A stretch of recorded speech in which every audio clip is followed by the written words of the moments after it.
नमस्ते बच्चों। देखो आज हम कथनी और करनी इकाई का स्वाध्याय देखेंगे।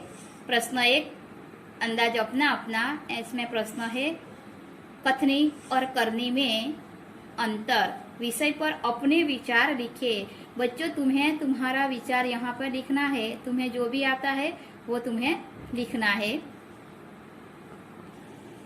देखो बच्चे, प्रश्न 3, कोष्टक में दिए गए शब्दों को उचित क्रम में रखकर उदाहरण के अनुसार वाक्य लिखिए। एक उदाहरण दिया है हमें फूल तोड़ना मना है। ऐसे हमें दूसरा उदाहरण बनाना है। तो सबको यही लेना है। सबको कथनी और करनी में कथनी करनी में समानता रखनी चाहिए। ये रखनी और ये चाहिए। तीसरा वाक्य है वे कहीं से अच्छे पौधे ले आए।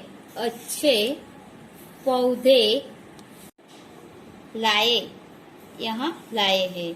तो ये 3 उदाहरण इसमें से बनता है। तुम्हें अपने नोट में लिखना है। देखो बच्चे, अब हम भाषा शुद्धता के बारे में जानेंगे। भाषा शुद्धता व्याकरण ही है। तो यहाँ देखो, पढ़कर समझिए। उदाहरण दिए हैं, बाद में कहावत समझाई है। तो रामजी भाई ने भैंस खरीदकर दूध घी बेचा और उसके गोबर की खाद से खेतों की उपज भी बढ़ाई। यह तो आम के आम गुठलियों के दाम वाली बात हुई। यह रामजी भाई ने भैंस खरीदी, उसमें से दूध घी बेचा और उसका जो गोबर उसमें से भी खाद से खेतों में उपज की, तो उसे दोहरा फायदा हुआ। यहाँ रामजी भाई भैंस के दूध को बेचकर पैसे कमाते हैं। भैंस के गोबर की खाद बनाकर उसका भी उपयोग कर लेते हैं। इस प्रकार दूध और खाद दोनों का उपयोग करके मुनाफा कमा लेते हैं। जैसे कि आम खाकर उसकी गुठलियों का भी उपयोग किया जाए। दोनों प्रकार से लाभ होने पर यह लोकोक्ति कही गई है।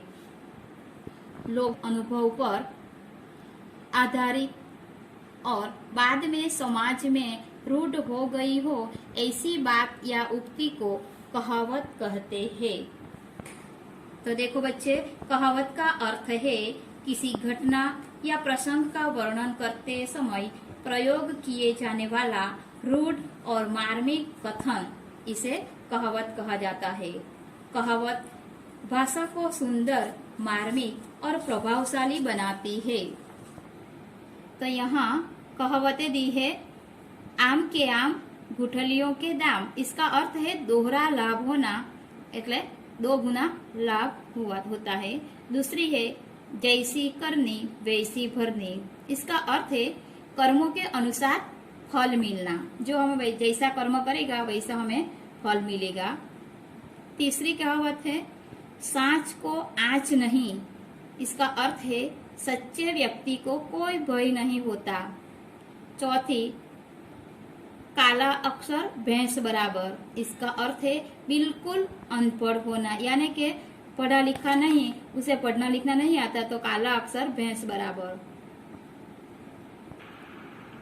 देखो, यहाँ निम्नलिखित वाक्यों को पढ़कर रेखांकित शब्दों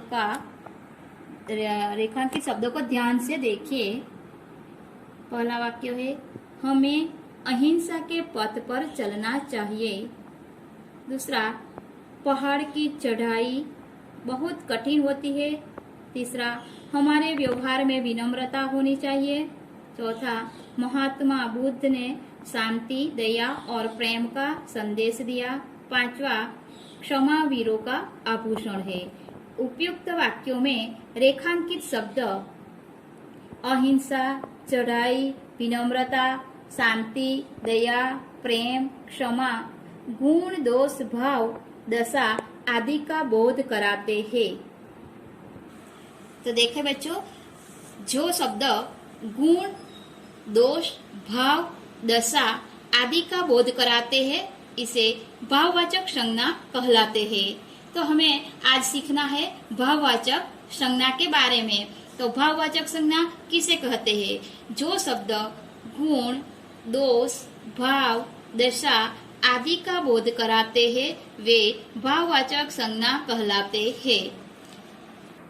अब देखो बच्चे, कोष्टक में दिए हैं ये शब्द, इसमें से आप हमें भाववाचक संज्ञा को पहचाननी है। तो निम्नलिखित शब्दों में से भाववाचक संज्ञा के चौकोर पर सही का निशान कीजिए। शब्द दिए हैं सच्चाई, ये सच्चाई शब्द है, ये हमें गुण का बोध कराते हैं, इसीलिए भाववाचक संज्ञा है। सच्चा ये नहीं आएगा। ऊंचाई, ऊंचाई ये भी गुणवाचक, ऊंचा नहीं। क्या इसके बाद बचपन, ये बचपन हमें बुढ़ापा, अरे बचपन ये हमें अवस्था, अवस्था का बोध कराते हैं, दशा का भाव बोध कराते हैं, इसीलिए ये भी भाववाचक संज्ञा। लंबाई ये भी गुण दिखाता है, ये भी आएगा। अमीरी ये स्थिति बताता है, स्थिति का बोध कराते हैं, लड़ना नहीं। और बुढ़ापा, बुढ़ापा ये हमें अवस्था का बोध कराते हैं, इसलिए ये भी भाववाचक संज्ञा है और ये तो नाम है। तो देखो, सच्चाई, ऊंचाई, बचपन, लंबाई, अमीरी और बुढ़ापा ये भाववाचक संज्ञा है। देखे बच्चों, अब आगे का निम्नलिखित वाक्यों को पढ़िए, रेखांकित शब्दों को ध्यान से देखिए। पहला वाक्य है रेलवे स्टेशन पर लोगों की भीड़ रहती है। दूसरा, बच्चों की टोली होली खेलने निकली है। तीसरा, सभा में कई लोग इकट्ठे हुए। उपयुक्त जो वाक्य है इसमें जो रेखांकित किए गए हैं ये सभी शब्द हमें समूह का बोध कराते हैं। भीड़, भीड़ यानी लोगों की भीड़, ये समूह का बोध कराते हैं। यहाँ बच्चों की टोली, ज्यादा बच्चे हैं इसलिए ये समूह का बोध कराती है। और यहाँ सभा में कई लोग, बहुत से लोग इकट्ठे हुए हैं, तो सभा ये भी बहुत से लोगों की, ये समूह हमें समूह का बोध कराती है, इसीलिए ये समूहवाचक संज्ञा है। तो भीड़, टोली, सभा आदि शब्द हमें समूह का बोध कराते हैं, इसीलिए ये समूहवाचक संज्ञा कहलाते हैं। अन्य समूहवाचक संज्ञाएं गुच्छा, दल, परिवार, जुलूस, मेला, झुंड, मंडली, ढेर आदि। जैसे वाक्य है यह भजन गाने वालों की मंडली है, ये मंडली में समूह का बोध कराते हैं। हमारे परिवार में 5 सदस्य है, परिवार समूह का बोध कराते हैं। खिलाड़ियों के दल का कप्तान सचिन है। दल, दल यानी टीम, टीम में ज्यादा आदमी का, ज्यादा खिलाड़ियों का बोध कराती है, इसीलिए दल ये समूह का बोध कराते हैं, इसीलिए ऐसा समूहवाचक संज्ञा के उदाहरण है। तो बच्चों, तुम्हें पसंद आएगा और तुम्हें नोट में अच्छे अक्षर निकाल कर लिखना होगा और पढ़ना भी होगा। Thank you.